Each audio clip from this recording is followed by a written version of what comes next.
Hi, எல்லாருக்கும் வணக்கம். இன்னைக்கு நம்ம ஒரு லஞ்ச் ரெசிபி தான் பார்க்க போறோம். லஞ்ச் என்னலான்னு பாத்தீங்கன்னா, என்னது? சொல்லுங்க பா. இது செங்கவர்க்க மாம்பழம். நம்ம செங்கவருக்குன்னு சொல்றோம். வியாபாரம் பண்ணவங்க வந்து இதை தேன் மாம்பழம்னு சொல்லுவாங்க. ஏன்னா அவ்வளவு டேஸ்டா இருக்குமா. நம்ம டேஸ்ட் ஒன்றும் பண்ணல. அப்புறம் இது வந்து சீமச்சக்கா. இதெல்லாம் வந்து எங்க வட்டார மொழி பேச்சுனா சீமச்சக்கான்னு சொல்லி இதுக்கு என்ன பேருன்னு நீங்க சொல்லுங்க. சீமச்சக்கா இதை வச்சு நீங்க நம்ம ஒரு பொரியலும் வச்சு மாம்பழம் தேன் மாம்பழம் வச்சு புளிச்சேரி வைக்க போறோம். புளிச்சேரி எரிச்சேரின்னு என்னது? எலிசேரினா பருப்பு பூசணிக்காய் எல்லாம் போட்டு வைக்க முடியாது.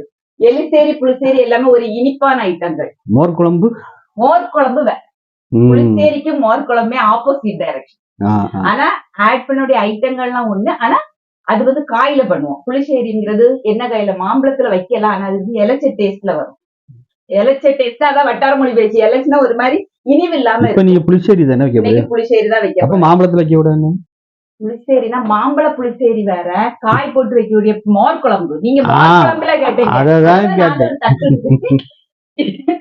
அதாவது மாம்பழம் போட்டு வைக்கக்கூடிய புளிச்சேரி, பைனாப்பிள் போட்டு வைக்கக்கூடிய புளிச்சேரி, மத்தபடி தடியங்காய் வெள்ளரிக்காய் எல்லாம் போட்டு வைக்கக்கூடியது மோர் குழம்பு. அதான் இங்க வட்டார மொழி. ரெண்டுக்குள்ள டிஃபரெண்ட் அதுதான். புளிச்சேரினா இனிப்பான பழங்களை வச்சு செய்யக்கூடியது புளிச்சேரி, காய்களை வச்சு செய்யக்கூடியது மோர் குழம்பு. இனிப்பான மாம்பழம். ஆமா, இனிப்பான மாம்பழம் இந்த அன்னாசி பழம் வச்சு வைக்கலாம். நான் அதுக்காண்டி இந்த மாதிரி மாம்பழம் எடுத்திருக்கேன். இந்த மாதிரி மாம்பழத்துல இந்த டைப் வைக்கணும். சரியா? இதுக்கு வந்து நான் தோல் எல்லாம் நல்லா கழுவிக்கிட்டு தோலை உரிச்சு அந்த தோலை தண்ணியில போட்டுருக்கேன். இப்ப இந்த தண்ணி குடிச்சா அது வந்து ஒரு மாதிரி இலைச்சிட்டு இனிப்பு இல்லாம இருக்கும். அதனால ஃபர்ஸ்ட் என்ன செய்ய போறோம்னா இந்த மாம்பழத்தை நம்ம வேக போடணும். போட்டுருவோமா?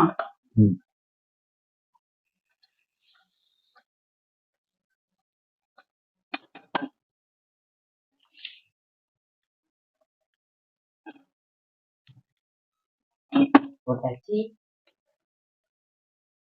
மாம்பழத்தையும் போட்டுடு. இதை வந்து நல்லா கரைச்சிருக்கணும். ஏன்னா அந்த தொலியில வந்து நிறைய இதுல உள்ள ஜூஸ் அவ்வளவு சக்கை அவ்வளவு ஒட்டி இருக்குமா.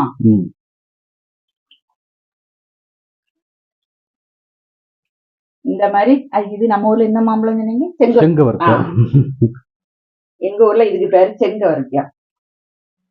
வெறும் தண்ணியில நம்ம அவிக்கிறத விட இந்த தண்ணியில அவிக்கும் போது இதுல உள்ள ஜூஸ் எல்லாமே அடிச்சிருமா.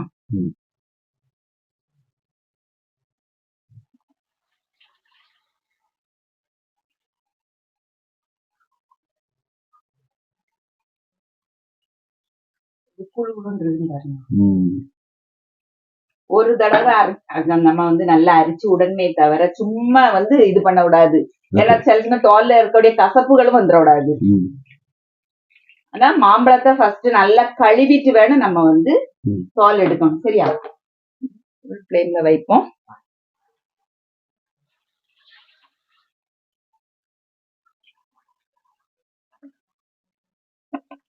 தண்ணி ஆட் பண்ணிட்டு நம்ம வந்து இதுல நிறைய ஐட்டங்கள் ஆட் பண்ணணும். நான் ஒவ்வொன்னாதான் செய்யேன்.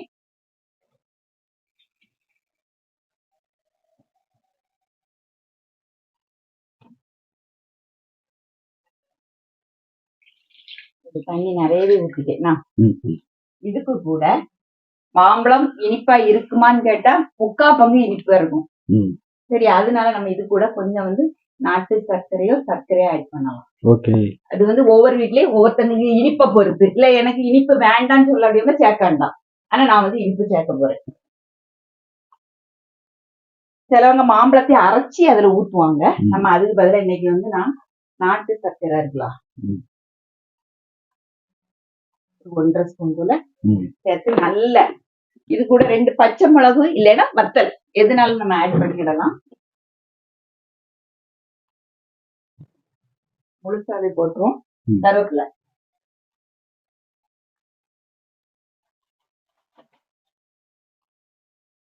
போட்டு சூப்பரா. இனி கொஞ்சமா நெய் சேர்க்கணும். இந்த புளிச்சேரிக்கு வந்து நெய்ல தான் தாளிக்கணும். நெய் தான் ஆட் பண்ணணும்.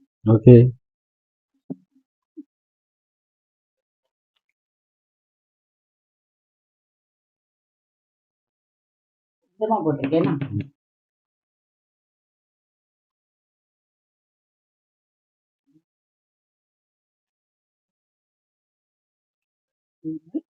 இல்ல வேகட்டு, இந்த சைடு இருக்கட்டு.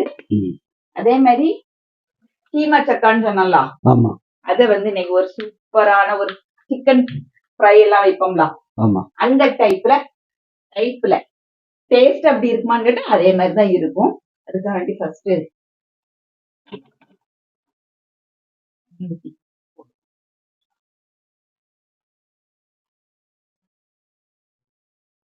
ஃபர்ஸ்ட் மாம்பழத்தை நல்லா கொதிக்க வச்சு வேக வச்சு எடுத்துடணும்.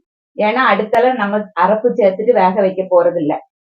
இந்த டைம்ல நான் இதுல வத்தல் பொடி ஆட் பண்ண போறேன். சரி, வத்தல் பொடி தேவைப்பட்டா மஞ்சள் பொடி ஆட் பண்ணலாம். ஏற்கனவே மஞ்சள் தான் இருக்கு.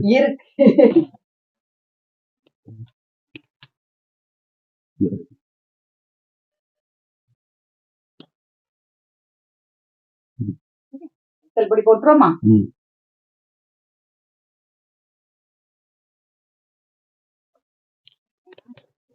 எரிப்பு எல்லாம் சேர்ந்து சாப்பிடும்போ இது ரொம்ப தண்ணியெல்லாம் வைக்காண்டாம்.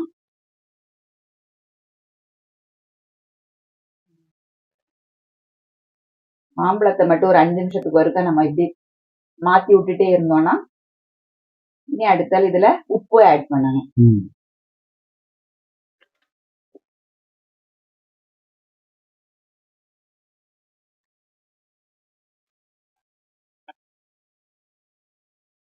நான் வந்து இனிமேல் தேங்காய் கூட தயிர் மட்டும் தான் ஊற்றி அரைக்க போறேனே தவிர வேற ஒண்ணுமே ஆட் பண்ணல. ஏன்னா பச்சை வாடை போவதுக்கு நான் வந்து வத்தல் பொடி எல்லாமே இதுலயே ஆட் பண்ணிட்டேன். அதனால ரொம்ப கொதிக்க விடான்னா நம்ம சொன்னது.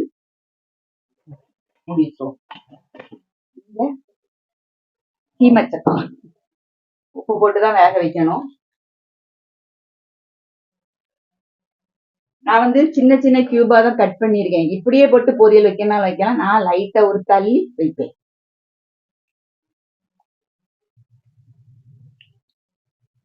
இதுலயுமே பசைகள் உண்டு, அதனாலதான் தண்ணியில வெட்டி போட்டுருது.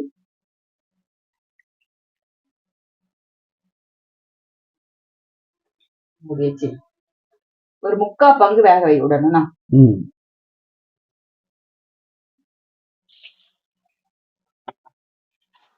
இத வந்து ஸ்டீம் பண்ண ஆவிலையும் வச்சு வேக வைக்கலாம். ஆனா அதுக்கு டைம் எடுக்கும். அதுக்காக வேண்டியதான் இன்னைக்கு தண்ணியில போட்டு நம்ம என்ன செய்வோம், இதுக்குள்ள மசாலாவை ரெடி பண்ணிடுவோம்.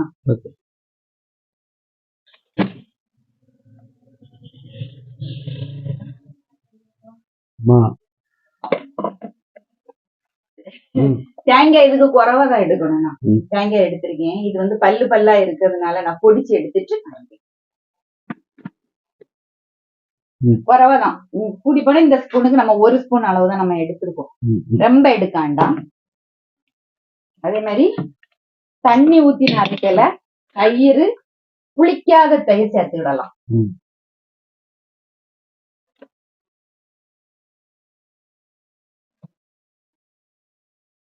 நல்ல நைஸா அரைச்சிருவோம்னா 1 ஸ்பூன் தேங்காய் எடுத்தீங்கன்னா ஒரு 2 ஸ்பூன் நல்லா செய்யலாம். தயிர் எடுத்துக்கிடலாம். அரைச்சிருவோம். கிரீமியா இருக்கா? இதுவும் கிரீமியா இருக்கு. நம்ம ஆட் பண்ண நெய்யும் இருக்கும் போது பார்க்கறதுக்கு ஷைனிங்காவே இருக்கும்.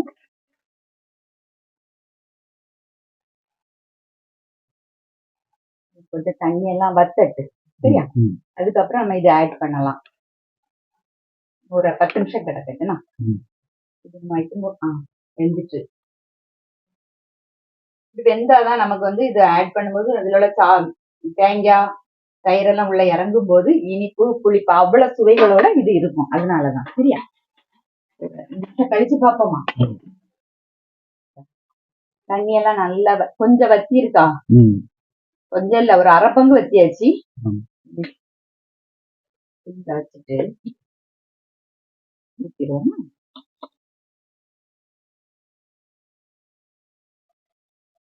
தாளிப்புண்டா? ஆமா, கடுகு வெந்தயம் எல்லாமே நெய்ல தாளிச்சா இத போடணும். ரொம்ப ஊத்தாண்டா.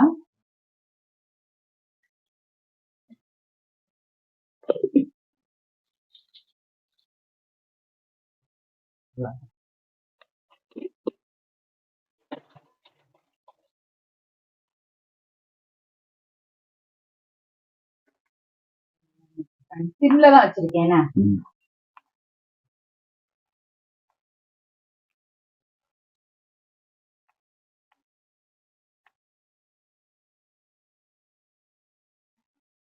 ஃபுல்லா வைப்போம். ரொம்ப கொதிக்க விட்டுற கூடாது.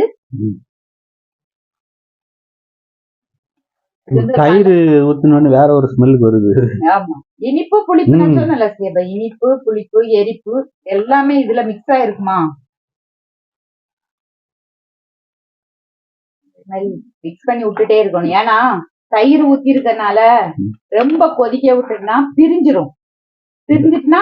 பிரிஞ்சிரும்னா மேல தண்ணியா இருக்கும், ஒரு மாதிரி நுரைச்சிட்டு இருந்தாலும் இருக்கும். பருப்பு உருண்டை குழம்பா மாதிரி அந்த மாதிரி ஆயிருக்குல்ல. இதுல நம்ம மஞ்சள் பொடி ஆட் பண்ணல. ஆமா, ரொம்ப வேண்டாம், லைட்டா அப்படி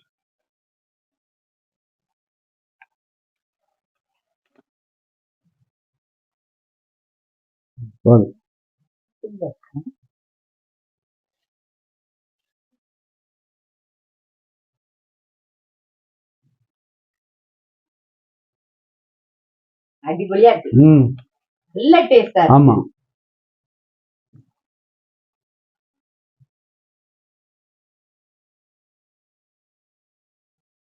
வட்டார சமையல், வடமதி சமையல்லையும் வட்டார சமையல், இதெல்லாம் வந்து ஒவ்வொரு ஏரியால இப்படி செய்வாங்கல்ல.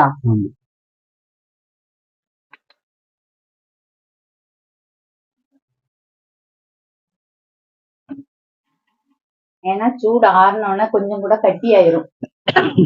பச்சை வாடைக்கு இதுல வெறும் தேங்காயும் நம்ம வந்து தயிர் தான் ஆட் பண்ணிருக்கோம்.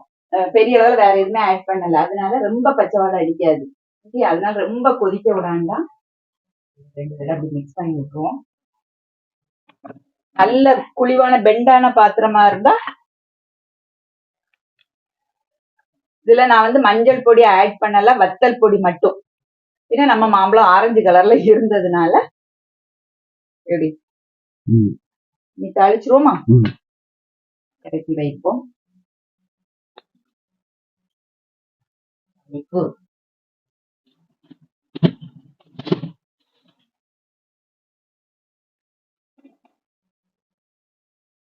தாளிக்கிறதுக்குமே நெய் தான் விடணும், கொஞ்சமா ஊற்றினா போதும்.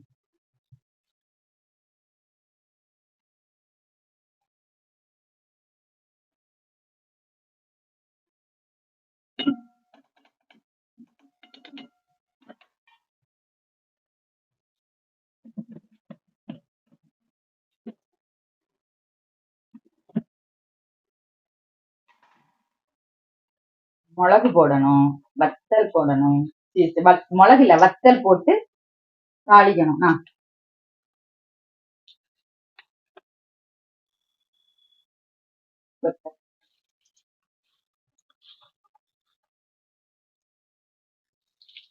கடுகு,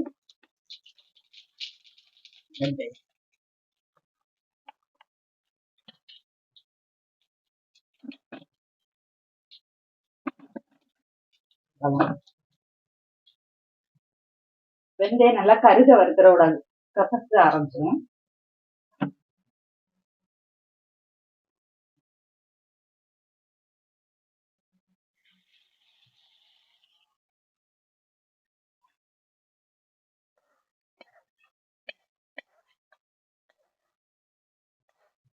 எப்படி இருக்கு? சூப்பர். ஆயிட்டா, சூப்பரா இருக்கா? இனி அடுத்தால மூடி வச்சிரு, இது வெந்திருக்கும். அப்பமா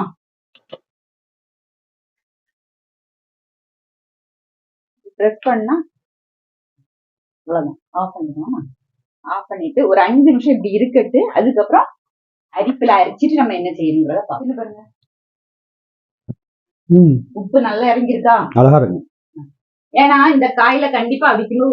உருளைக்கிழங்குமே உப்பு போட்டு தான் வேக வைப்போம். கரெக்டா இருக்கு. இது வந்து கண்டிப்பா போட்டாதான் உப்பு இறங்கும். அதுக்காண்டி நம்ம கல்லுப்பு போட்டோம். நான் வந்து தள்ளி வைக்கேன்னு சொன்னேன், அது வந்து இன்னொரு வீடியோ, அது வேற போடலாம். சரி, இதுக்கு வந்து சாதாய் தான். சாதாரண வத்தல் பொடியா?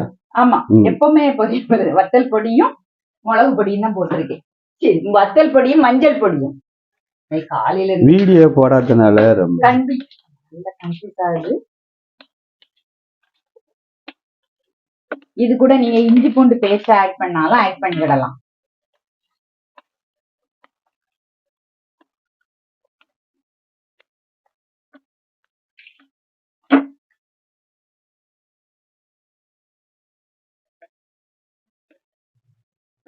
எண்ணெய் ஊத்திடணும். ஆமா,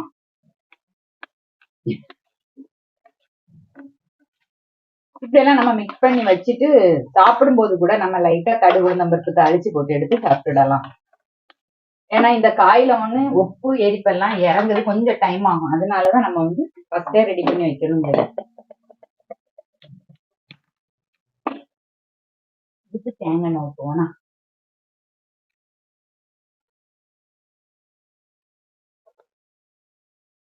மழை மழை மழை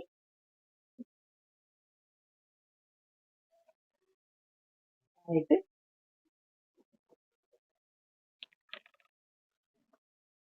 கடிச்சு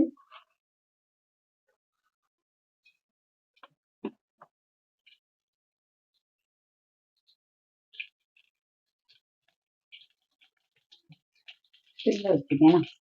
2 ஜீரகம், பெருஞ்சீரகம் போடனா பெருஞ்சீரகம் போட்டுடலாம்.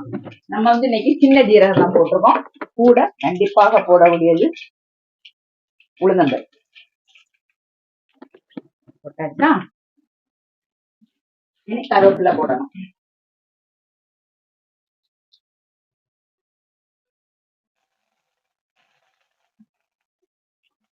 நம்ம கண்டிப்பா காயப்பொடி போட போறோம். காயப்பொடி வேணுங்கிறவங்க போடுங்க, இல்லைன்னா வேண்டாம். முடிச்சு இதெல்லாம் போட்டுட்டு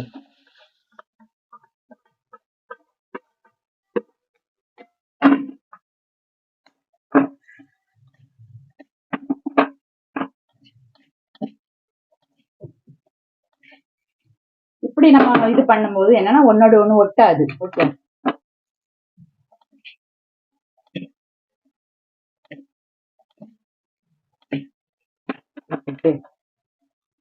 ஃபுல் ஃப்ளேம்லயே வச்சுடலாம். வச்சுட்டு ஒரு 5 நிமிஷம் மூடி போட்டு வேக வச்சுட்டோம்னா பொரியல் ரெடி.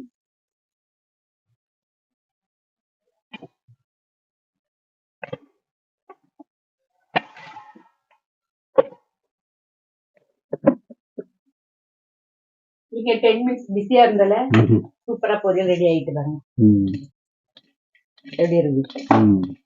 இதுதான் சீமச்சக்க பொரியல். ஆனா இது பார்க்க உருளைக்கிழங்கு பொரியல் மாதிரியே இருக்கும். சிம்பிள் லஞ்சு தான். சீமச்சக்கா பொரியல், சூப்பரான ஒரு மாம்பழம், புளிச்சேரி, சுட சுட சோறு. பிளேட்டிங் பண்ணிட்டு பார்ப்போம். ஓகே, சாப்பிட குட் டைம் ஆயாச்சுலாம். ஓகே,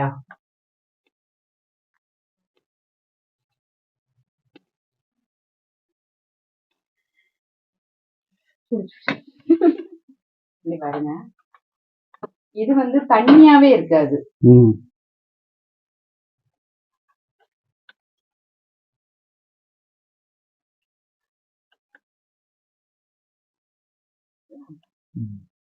அடுத்தால சூப்பரான ஒரு